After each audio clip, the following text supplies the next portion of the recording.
Isekai Quartet never ceases to amaze me with what it can do with such a basic idea. I mean, the idea of thirst, that's something that you can expect, especially with Konosuba characters, some Overlord characters, hell, even some ReZero characters, sure. But the way they explored thirst with the idea of a physical exam, something that can be a just standard thing for anime or stories in general, and of course there's always that potential of either the boys or the girls wanting to get a peek of the other, but to see how they explored it with just such casual conversations and the idea of how different characters were so interested in seeing the other that they either had to be chained up or they would make side remarks about how they'd have a private body lesson later, and just, it was glorious to see some of these reactions and just the way Isekai Quartet can have something that in the forefront is pretty funny, but then to the side you'll see a character just getting even madder or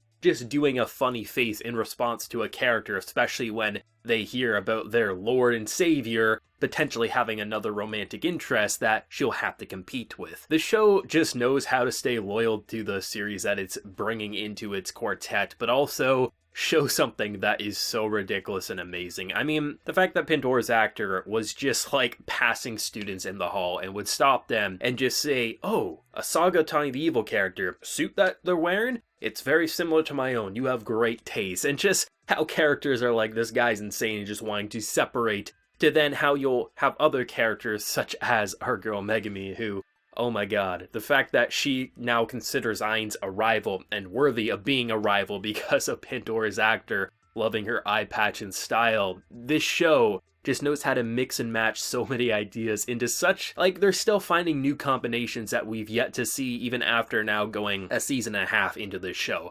Granted, the episodes are half a length, so it does give it a little more room to feel longer and more original because, well, by the time we finish season 2, it'll be one season worth of normal anime content, but still, it was pretty great. I thought this episode would primarily be dominated by Overlord thirst because, I mean, you got Shirtless Ainz, and Shirtless Ainz is definitely a sight to see. I mean, I don't think many of us thought he would be some buff, ripped skeleton, but it is kind of funny to see the massive cloak come off, and then you just have such a, I mean, it's a skeleton, right? You don't expect it to be too much, and then just the heart and things like that, and just how that wouldn't even matter to so many of these characters. They would still think he was a hunk and just so ripped in. Just, oh man, that's just ridiculous. I love it so much. And the fact that they once again incorporated Shield Hero content, granted, this Shield Hero content was just really a couple of lines from Naofumi and then seeing Philo on the scale and how her cowlick, and many of the characters just couldn't get the scale to measure their height because the cowlick wouldn't go down. It's the little things that I think make an episode like this, because really, when you look at what this episode represented, it was literally just a physical exam where you got a little bit of content on both sides and then pretty much the characters discussing were they going to peak, were they going to rush in,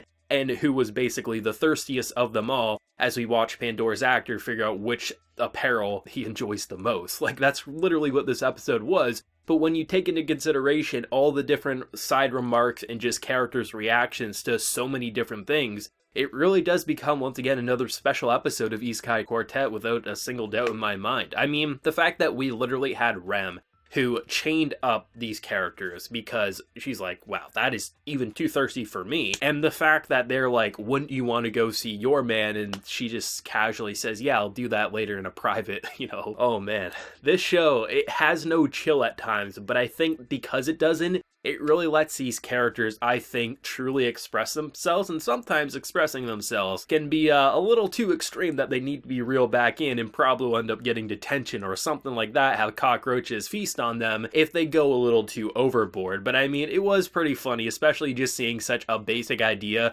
but so many different characters who you knew put into this situation would really let loose and be completely wild and insane, and I think they did a great job at representing their core characteristics while also interacting with different characters from completely opposite series, but in doing so really let them flesh out and become something so goddamn memorable. And the fact that literally we have now Konosuba and Overlord in such a weird dilemma, and just, I love how the longer they stay with each other, the more rivalries or respect they build, but in doing so, it then creates more conflict because people who are interested in, say, the big skeleton of the class are now going to say, oh, you now respect my lord, you are now my mortal enemy, and I'm going to crush you. There's just something about the formula. It really, really is special, and I mean, I don't think anyone was probably expecting this style of episode, and it feels so natural, especially when you have these characters, and even though it may not be as common of an episode anymore, back in the day I definitely think those physical exams were a lot more common to pop up within anime, but there is something, I guess they just kind of moved away from that. I think they kind of transitioned more into like the Hot Springs episodes rather than them getting their physical exams, but that definitely was a common thing for a while, and then they kind of moved away from it. It just kind of feels natural that Isekai Quartet would eventually bring it in, but at the same time, I wasn't expecting it, nor do I think many people were expecting it, but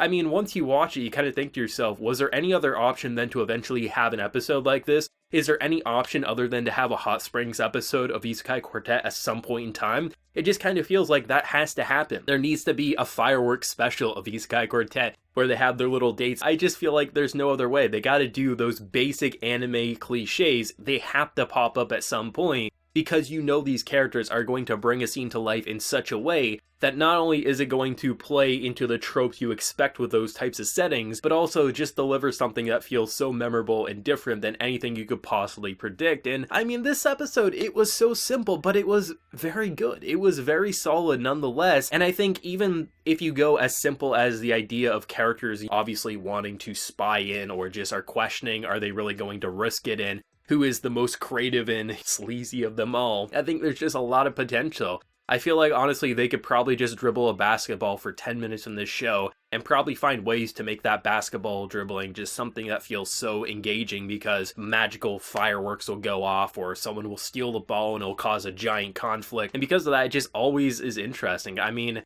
I love seeing Pandora's actor. I think he was definitely my favorite part of this episode. I mean, granted, Shield Hero was once again in the episode, but he had a very small role, but I think his role was very fitting. And it was cute to see the other characters just kind of in the background there. Or just some of even the ReZero characters just kind of looking in on Subaru, kind of feeling like, oh, I guess he's finally maturing. There's just a lot of small moments, but all those small moments, they really do add up and stack up quick to make something that just feels incredibly compelling. I mean, I don't have a whole lot to say about this episode, but it was fun, it was engaging, and the more I see episodes such as these, the more I really want to see more ideas that take those cliche tropes that either have kind of been forgotten or we still see time and time again with modern anime, and just keep doing it with these Isekai Quartet. I don't think there's an episode idea that wouldn't work for these characters, and we have such a wide variety of characters that we can literally mix and match in such a way that it's probably always going to work and probably going to feel different than the last pairing. Even if it's a similar character interacting with a character from their own series, it's probably going to be different, because when you have characters like Darkness or you have characters like Ram, they're always going to be different no matter who they interact with, and that's a pretty fantastic feeling. Great episode, what more can I say? Really excited for more Isekai Quartet, of course, but let me know your thoughts down in the comment section below. Love it, hate it, favorite moment. Where do you think it's going to go next week? Because you never really know with Isekai Quartet. Do let me know. Be sure to like the video if you did enjoy, and remember to hit that subscribe button if you happen to be new around here. So until next time, everyone, please take care and have a good one.